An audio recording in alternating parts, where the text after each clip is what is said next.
Why is the president not taking your call? Because it's not going through. So Why? I have to get cell service. So let's get it. Let's get it. I want to be here when you call the president.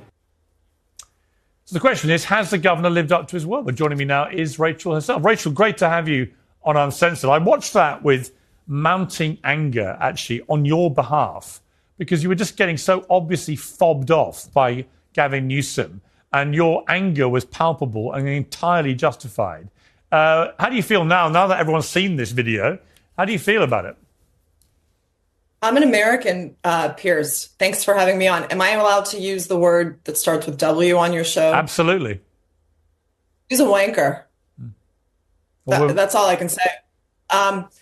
It was insanity. It was pure insanity. It's still insanity. I was standing in front of my daughter's preschool, for God's sake, Methodist preschool, looking at the rubble of her school, looking at the rubble of school where all those kids, I was up on a mountain coming down the hill when the fire started. I was one of the first people to know about this fire. I got to tell you, we were the second home in at the top of the hill. It took me 5 hours to get down the hill.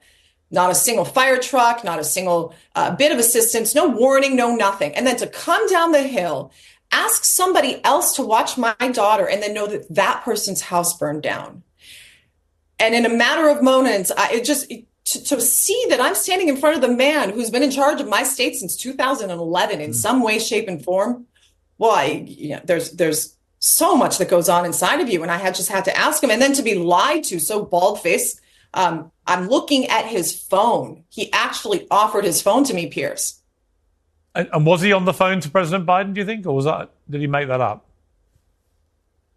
Was he on the phone with President Biden? The cameras were running, obviously. I caught him from the time I was in my vehicle with the Sky TV, and I rushed over to him. I didn't do anything to change his particular circumstances. He was not on the phone with the president. The very first call on his call log was to a woman. It was his wife.